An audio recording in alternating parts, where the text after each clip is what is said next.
Mes chers compatriotes, je veux vous parler aujourd'hui d'un débat que l'on voit ici ou là dans les médias et que l'on voit beaucoup sur Internet, et en particulier un certain nombre de trolls qui viennent parfois sur la page de mon compte Twitter.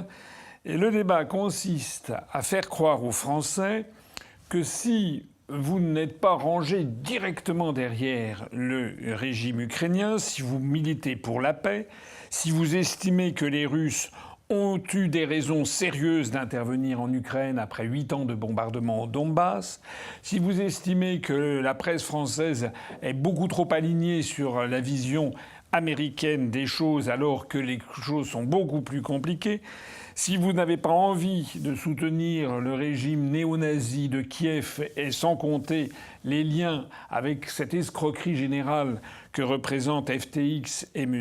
Bankman-Fried, qui était, comme on le devine maintenant, un proche de Zelensky. Bref, si vous vous opposez à la pensée dominante, eh bien, il y a un mot qui claque comme ça sur Internet ou à la télévision, eh bien, vous seriez des collabos.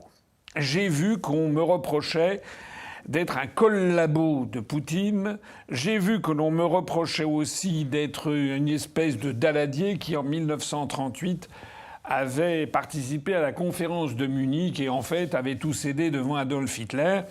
Et vous avez vu dans tous les médias qu'il est très largement question de comparer constamment Poutine à Adolf Hitler.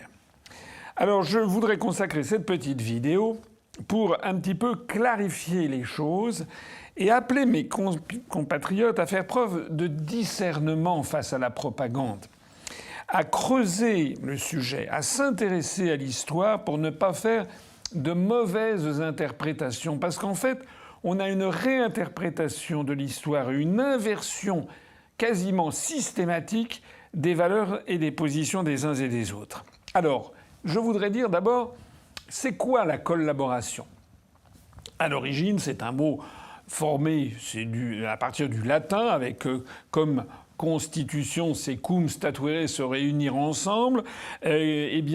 Comprendre, c'est cum prehendere, c'est prendre ensemble. Eh bien, collaboration, c'est cum laborem, c'est travailler ensemble. Donc, un collaborateur, c'est quelqu'un qui travaille avec, qui travaille ensemble. Ça, c'est a priori un mot neutre. D'ailleurs, on l'utilise dans la vie quotidienne.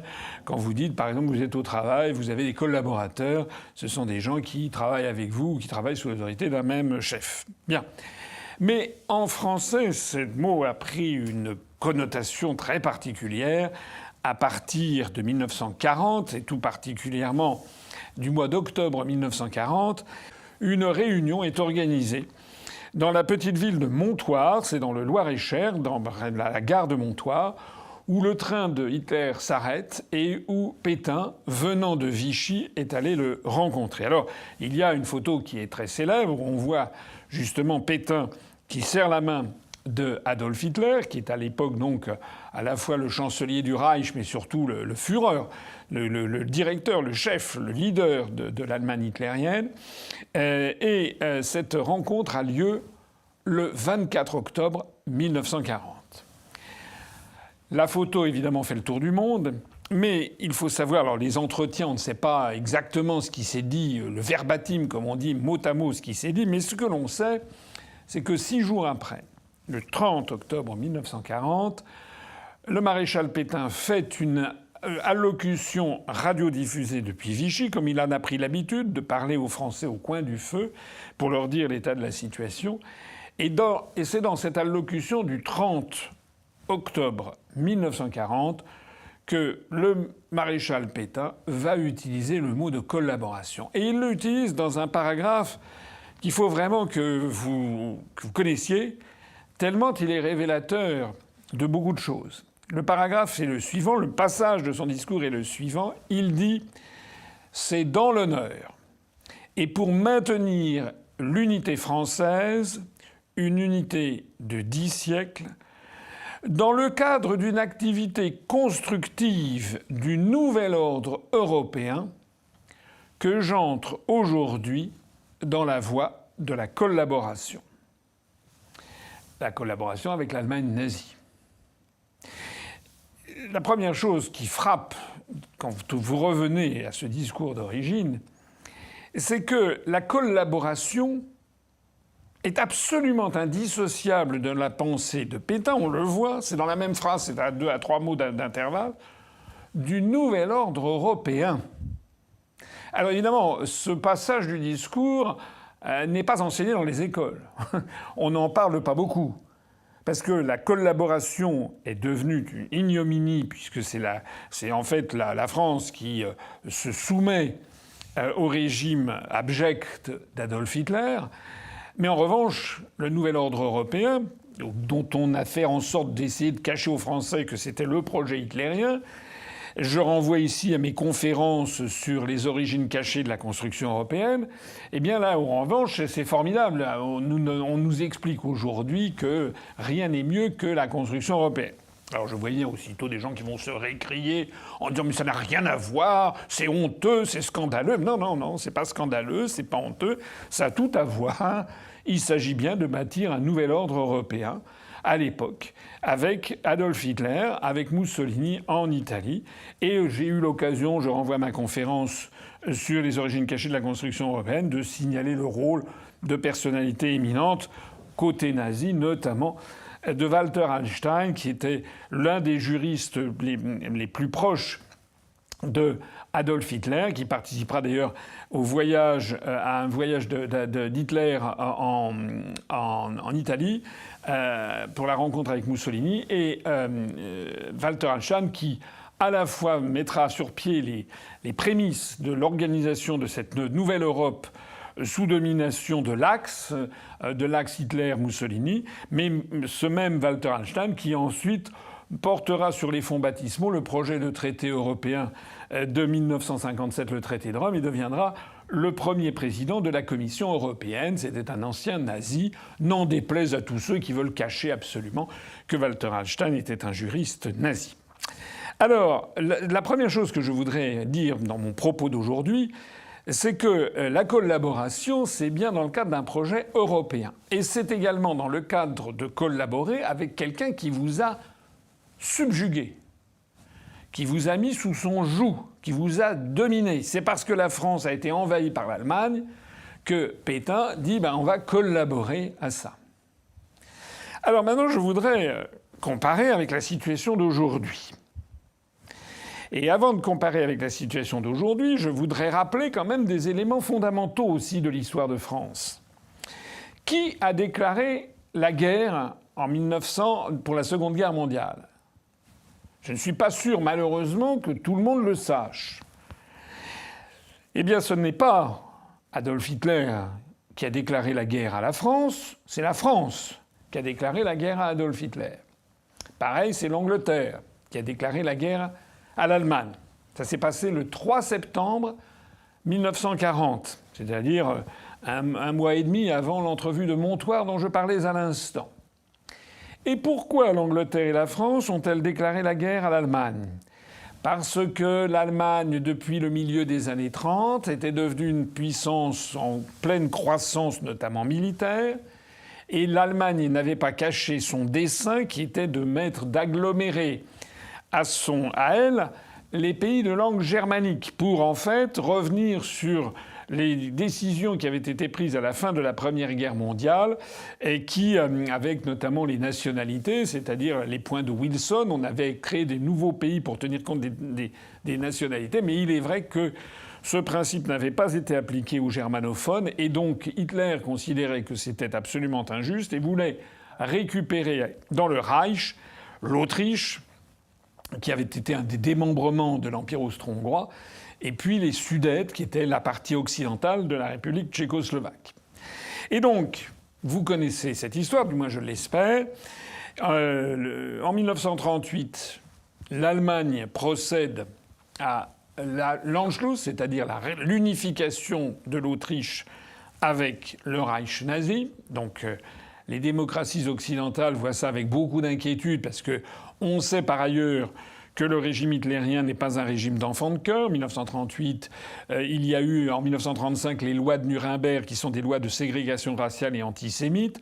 Et en 1938, il y a eu la fameuse nuit de cristal qui est un pogrom à l'échelle nationale qui a lieu en Allemagne hitlérienne et avec des milliers d'exactions, des assassinats de juifs, des bris de glace qui ont donné leur nom à cette campagne. Donc on sait très bien qu'en fait le régime installé par Adolf Hitler est un régime tyrannique d'oppression et d'oppression raciale et en particulier antisémite. Mais en 1938, la force va du côté de l'Allemagne et lorsque l'Autriche, dont est originaire Adolf Hitler, ne l'oublions pas, demande son rattachement à l'Allemagne, eh bien les démocraties occidentales laissent faire. Puis vient l'affaire des Sudètes, c'est-à-dire donc de cette région de la République tchécoslovaque à l'ouest peuplée de germanophones, et dont Hitler demande le rattachement. C'est ça qui va mener à la conférence de Munich, où vous avez Chamberlain pour le Royaume-Uni et Daladier pour la France, qui vont rencontrer Hitler, lequel est accompagné du comte Ciano, qui est le gendre de Mussolini. Tout le monde se rencontre et, à l'issue de cette conférence de Munich, eh bien, l'Angleterre et la France acceptent que l'Allemagne mette la main sur les Sudètes. C'est ce qui fera dire ensuite l'esprit munichois, l'esprit de Munich, c'est-à-dire cet esprit d'abandon face à un pays qui ne cesse que d'accumuler des proies territoriales. Et enfin, c'est lorsque l'Allemagne intervient en Pologne en 1939, notamment avec une affaire de provocation, avec une attaque sous faux drapeau, que lorsque les Allemands entrent en Pologne, à ce moment-là, l'Angleterre et la France déclarent la guerre à l'Allemagne. L'Angleterre et la France déclarent la guerre à l'Allemagne. Il s'agit donc d'une guerre préventive. Il s'agit d'une guerre pour dire stop à l'expansion territoriale de l'Allemagne hitlérienne. On est bien d'accord avec ça. Alors aujourd'hui, on nous somme de comparer Poutine et Hitler. Mais ça n'est pas la bonne comparaison. Et la Russie n'a pas été en permanence en train d'essayer d'envahir ses voisins. C'est le contraire qui est vrai. Depuis 1991 et l'effondrement du camp socialiste et la dislocation de l'Union soviétique, le rôle, je suis désolé de le dire, même si bien sûr les régimes n'ont rien à voir, mais en termes géopolitiques où l'on fait abstraction de la nature des régimes, en termes géopolitiques, le rôle d'Adolf Hitler, c'est celui que tient aujourd'hui l'OTAN. C'est-à-dire que depuis 1991, l'OTAN, c'est-à-dire les États-Unis d'Amérique et leurs colonies en Europe, n'ont cessé de grignoter l'espace qui protégeait la Russie. D'abord en faisant entrer tous les pays de l'Est européen dans l'OTAN, puis dans l'Union européenne. C'est le fameux voyage et le discours de George W. Bush à l'université de Varsovie en juin 2001. Et ceci alors même que son père, qui avait été président des États-Unis, avait, paraît-il, juré à Gorbatchev que les États-Unis ne profiteraient pas de l'effondrement de l'URSS pour pousser leur avantage. Alors, il y a des gens qui disent que ça n'a jamais été acté, c'est pas tout à fait vrai. Il y a en revanche Roland Dumas, l'ancien ministre des Affaires étrangères de Mitterrand, qui a confirmé que c'est vrai, que ça avait été dit. En tout cas, il n'y a pas de texte écrit qui a gravé dans le marbre cette affaire, mais des promesses orales auraient été faites. Mais combien même, d'ailleurs, n'auraient-elles pas été faites, si vous vous mettez un instant à la place de la Russie, vous voyez d'un seul coup que tout le glacis de protection géopolitique qui avait été conquis à la fin de la Seconde Guerre mondiale par Staline est grignoté année après année par les États-Unis d'Amérique. De telle sorte que il faut comprendre que, vu de Moscou, ils se sentent exactement comme Paris ou Londres entre 1938 et 1939 en voyant Adolf Hitler gangrener progressivement les pays alentours. On en était arrivé là lorsque les deux derniers États qui assurent la protection une espèce de tampon entre la Russie et l'Europe occidentale et l'OTAN sont la Biélorussie et l'Ukraine. Sachant que par ailleurs la Finlande n'était pas membre de l'OTAN. C'était l'ultime protection, l'ultime zone qui évitait la rencontre brutale, frontière contre frontière, de la Russie et d'un pays membre de l'OTAN. Et c'est de ça qu'il s'agit aujourd'hui, puisque la Biélorussie est un État satellite de la Russie, ne pose pas de problème vu depuis Moscou. Mais en revanche, la prochaine entrée de la Finlande dans l'OTAN pose un sacré problème à Moscou, puisque ça veut dire quand même, je crois, 1500 ou 1800 kilomètres de frontières entre la Finlande et la Russie, donc entre un pays qui serait membre de l'OTAN. Mais surtout, bien sûr, l'Ukraine. L'Ukraine qui est le gros morceau. L'Ukraine, qui est une large partie de l'Ukraine, fait partie intégrante de l'histoire russe depuis des siècles, notamment depuis le traité dont j'ai plusieurs fois parlé de Péreyaslav de 1654, qui a rattaché la rive de gauche du Dniepr à la Russie, à l'empire des tsars. Donc il faut bien comprendre que, vu de Moscou, il y a une menace immédiate sur la sécurité. Et comme par ailleurs, à partir de 2014, les États-Unis ont organisé la révolte du Maïdan, la révolution, pour en fait installer à Kiev un régime favorable à l'OTAN et aux États-Unis, la menace est devenue critique pour la Russie. Ça s'est concrétisé par les bombardements. Je renvoie à ma vidéo sur l'histoire de l'Ukraine. Les bombardements pendant 8 ans, de 2014 à 2022, du régime de Kiev sur les populations russophones du Donbass. Donc lorsque Poutine intervient militairement en Ukraine, personnellement, j'ai déjà dit 50 fois, ce sera la 51e. J'avais été interrogé par Israël 24 News une dizaine de jours avant que ça n'arrive, aux alentours du quelque chose comme le 15 ou le 20 février de cette année. Et les journalistes m'avaient dit « Qu'est-ce que vous diriez si la Russie intervenait ?» J'avais dit « Je condamnerais ». Effectivement, j'avais condamné, parce que c'est quand même pas bien d'intervenir militairement dans un État étranger, c'est contraire au principe du droit international public, et normalement, la Russie aurait dû saisir le Conseil de sécurité. Cela étant, ça n'est pas bien, mais c'est quand même exactement ce qu'ont fait les Français et les Anglais quand ils ont déclaré la guerre à Hitler en 1939. Qui oserait dire aujourd'hui que la France ou l'Angleterre ont eu tort de déclarer la guerre à Adolf Hitler en 1939 ? Il faut savoir qu'il y en a qui le disaient. C'était justement Pétain et les collabos. Justement, ceux qui voulaient collaborer avec l'Allemagne dans les années 1940, 41, 42 n'arrêtaient pas de dire que l'Allemagne ne nous avait rien fait et que c'était scandaleux d'avoir déclaré la guerre à l'Allemagne. Donc, lorsque certains disent Poutine est intervenu dans des pays comme l'Ukraine, c'est scandaleux, il est comme Hitler, moi j'aurais plutôt tendance à comparer ça à la déclaration de guerre de la France et de l'Angleterre face à une menace grandissante qui est celle de l'OTAN. Je voudrais ajouter encore des éléments sur cette affaire. C'est que être collabo, c'est forcément être dominé par quelqu'un qui est présent sur le territoire. Que je sache, la Russie ne dirige pas la France. Donc les gens qui traitent de collabo ceux qui voudraient qu'il y ait un accord de paix avec la Russie se moquent du monde. Ça n'est pas être collabo que de proposer qu'il y ait une entente avec un pays qui ne nous domine pas. Mais est-ce qu'il y a une puissance qui nous domine, qui occupe la France aujourd'hui ? La réponse est oui. Et ça n'est pas la Russie. La réponse, oui. Ce sont les États-Unis d'Amérique qui dominent la France. Tout le monde le sait. Ça a été théorisé, ça a été pointé du doigt, ça a été dénoncé évidemment par Charles de Gaulle lorsqu'il a demandé la fermeture des bases militaires de l'OTAN en 1966.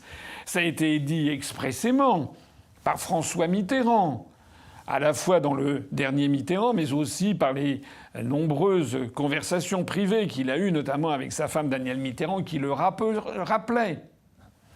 Toute la France, et il suffit de voir actuellement Macron, qui est un supplétif des États-Unis. Donc être aujourd'hui collabo en France, ça n'est pas être travaillé avec la Russie, mais la Russie n'est pas présente.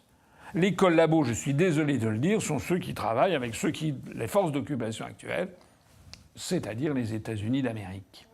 Le véritable collabo en France, c'est celui qui collabore avec cette puissance qui nous domine et qui nous impose ses choix géopolitiques et qui nous impose aussi d'ailleurs la destruction de notre propre économie.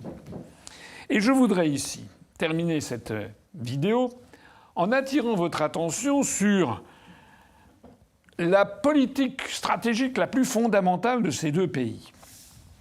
La Russie, que cela plaise ou ne plaise pas, je mets au défi quiconque de trouver un seul écrit tout au long de l'histoire russe et encore récemment où l'on verrait la Russie théoriser l'idée qu'elle doit conquérir l'ensemble du monde et notamment l'ensemble de l'Europe. Puisqu'on nous explique que Poutine, s'il avale l'Ukraine, après il avalera la Pologne, et puis après il avalera l'Allemagne, et puis après ce sera la France. Si tel était le cas, il y aurait une théorie. Ça aurait été explicité depuis des décennies.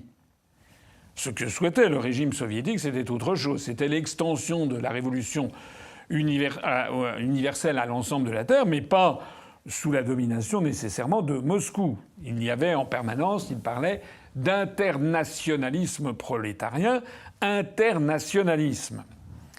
Donc, si j'en reviens à ce que je disais, aujourd'hui, Poutine, qu'est-ce qu'il dit ? Qu'est-ce qu'il dit et qu'est-ce qu'il fait depuis qu'il est arrivé au pouvoir ? Ce qu'il dit et ce qu'il fait, c'est qu'il essaye de reconstituer le cocon de sécurité dont bénéficiait l'URSS avant son effondrement, tout en ayant admis définitivement que l'ensemble des pays de l'Est désormais lui échappe. Donc lui, ce qu'il vit, c'est que ce qu'on appelait dans l'Union soviétique l'étranger proche, c'est-à-dire notamment les républiques d'Asie centrale, et qui faisaient partie de l'URSS, comme le Kirghizistan, le Tadjikistan, etc. Tous ces pays qui sont devenus des pays indépendants en 1991, comme la Biélorussie ou l'Ukraine, toutes ces républiques qui ont fait partie de l'URSS et qui sont devenues indépendantes avec le démembrement, eh bien, que ces républiques gardent leur indépendance, mais pas une indépendance qui menace la sécurité de la Russie d'aujourd'hui. Alors je sais bien que c'est une entrave à la pleine jouissance de la souveraineté de ces pays, je le sais bien. Mais comme j'ai déjà eu l'occasion de le dire, un pays est souverain, mais il doit tenir compte aussi de son environnement. J'ai déjà eu l'occasion 1000 fois de dire que le Mexique, il est souverain, mais il ne peut pas faire comme s'il n'avait pas plusieurs milliers de kilomètres de frontières avec les États-Unis. La France historiquement était souveraine, maintenant elle ne l'est plus depuis qu'elle est dans l'Union européenne, mais la France ne peut pas avoir une politique, une géopolitique qui fasse abstraction du fait que c'est une puissance méditerranéenne et qui a en face d'elle l'Afrique et notamment l'Afrique du Nord. Je ne connais donc pas de texte théorisant que la Russie doit dominer l'univers et dominer en tout cas le continent. En revanche, je connais des textes aux États-Unis qui attribuent aux États-Unis, au gouvernement de Washington, une volonté, une destinée de dominer le monde. On n'en parle pas suffisamment, hélas, dans nos cours d'histoire. Mais le 2 décembre 1823, le 5e président des États-Unis s'appelle Monroe et il définit ce que l'on appellera ensuite la doctrine Monroe, c'est-à-dire qu'il estime que l'ensemble de ce qu'on appelle parfois l'hémisphère occidental, c'est-à-dire les Amériques, l'Amérique du Nord et l'Amérique du Sud, en fait, eh bien tout ceci, c'est en fait sous domination des États-Unis d'Amérique. C'est eux qui ont à s'occuper de ça. Et donc la doctrine Monroe, ça n'est pas exactement l'isolationnisme comme on nous le décrit régulièrement, comme si les États-Unis voulaient se refermer sur eux-mêmes, c'est presque le contraire. C'est pas que les États-Unis veulent se refermer sur eux-mêmes, c'est qu'ils veulent interdire aux puissances européennes de se mêler de ce qui regarde l'Amérique du Nord, l'Amérique centrale et l'Amérique du Sud. C'est quand même pas exactement le même concept. Donc il s'agit de chasser les pays européens de cet hémisphère occidental dont ils vont progressivement estimer que c'est à eux que ça appartient, soit directement, soit en imposant des gouvernements à leur sol. C'est toute l'histoire d'ailleurs de l'Amérique latine que je résume ainsi. Ça, c'était le 2 décembre 1823. Et puis il y a un autre 2 décembre, c'est le 2 décembre 1845. Le 2 décembre 1845, il y a un président, je crois que c'est le 10e président des États-Unis, c'est le président Polk, P-O-L-K, qui n'est pas très connu, et qui pourtant est un président qui a eu un rôle tout à fait important dans l'histoire des États-Unis, puisque le 2 décembre 1845, il fait un grand discours où il parle de la destinée manifeste des États-Unis d'Amérique à dominer tout l'ensemble qui va de l'océan Atlantique jusqu'à l'océan Pacifique. À l'époque, les États-Unis d'Amérique, en 1845, sont encore les États de la côte Est qui ont commencé à se répandre en allant vers les Grandes Plaines. Mais le centre et toute la bordure pacifique ne sont pas aux États-Unis d'Amérique. Le Mexique possède les États actuels de la Californie, de l'Utah, de l'Arizona, du Texas. Donc tout le sud-ouest des États-Unis d'Amérique d'aujourd'hui appartiennent en fait au Mexique, à la colonie, cette ancienne colonie espagnole. Et puis le nord, du côté de l'Oregon, appartient aux Britanniques. Et donc, M. Polk, le président des États-Unis, fait un grand discours pour dire qu'il va se battre à la fois contre les Anglais et aussi contre les Mexicains, puisque la destinée manifeste des Américains, c'est d'avoir un pays qui va être continu jusqu'à la zone Pacifique. Il jette son dévolu sur la République du Texas. La République du Texas est un démembrement du Mexique qui a obtenu son indépendance en 1836, pendant quelques années, qui a de l'indépendance qui n'était pas reconnue par le gouvernement de Mexico, mais qui a été aussitôt reconnue par le gouvernement de Washington, mais aussi d'ailleurs par le gouvernement français. Je crois que Louis-Philippe avait reconnu la République du Texas. C'est un État qui a j'ai déjà eu l'occasion de faire d'autres vidéos de citer que la République du Texas a eu une histoire d'un pays indépendant et qu'actuellement il y a des mouvements indépendantistes au Texas qu'il ne faut d'ailleurs pas mépriser ni négliger. Le gouvernement du président Polk décide de mettre la main sur le Texas. Il bénéficie d'agents comme Sam Houston. Houston va donner son nom d'ailleurs à l'une des grandes villes du Texas, qui tire son nom justement de l'un de ses habitants qui était d'origine anglaise, qui s'était installé dans cette colonie, dans cet ancien territoire mexicain dont la souveraineté, on ne savait pas très bien qui est-ce qu'il allait la prendre. Et finalement, c'est le président des États-Unis. Et à la fin de la présidence du président Polk, il a réussi non seulement à mettre la main sur le Texas, mais également à se partager l'État de l'Oregon et actuellement l'État de Washington, donc tout à fait la côte nord-ouest des États-Unis, à se partager jusqu'à l'île de Vancouver avec les Britanniques. Et puis il a réussi à mettre la main sur tous ces États du sud-ouest des États-Unis que sont, je le disais tout à l'heure, la Californie, l'Arizona, le Nouveau-Mexique, le Texas, l'Utah, le Nevada, etc. Donc un énorme morceau du gâteau américain que le président Polk a apporté. Et ça, c'est le principe de la destinée manifeste. Or, cette destinée manifeste imprègne l'esprit américain. Imprègne l'esprit américain qui, en fait, estime qu'il y a d'ailleurs des phrases pour désigner, il se désigne eux-mêmes comme la nation indispensable, la nation incomparable, la nation qui a une destinée manifeste, en fait, à apporter la liberté au monde pour y imposer un ordre qu'ils n'osent pas appeler l'ordre américain, mais qu'ils appellent aujourd'hui le nouvel ordre mondial. Il faut bien comprendre que ce que l'on appelle aujourd'hui le nouvel ordre mondial, dont M. Sarkozy a été le porte-parole. Et je peux vous dire une troisième chose. On ira ensemble vers ce nouvel ordre mondial. Et personne, je dis bien, personne ne pourra s'y opposer. L'ordre mondial, le rôle du FMI, Ses moyens doivent être renforcés. La Banque mondiale, maître de l'ordre. Mais dont Macron s'est fait également le porte-parole d'une façon particulièrement stupide, puisqu'il a dit ça devant un public extrêmement hostile, ce sont les pays d'Asie-Pacifique. Il a trouvé le moyen de dire ça devant le sommet Europe-Asie à Bangkok.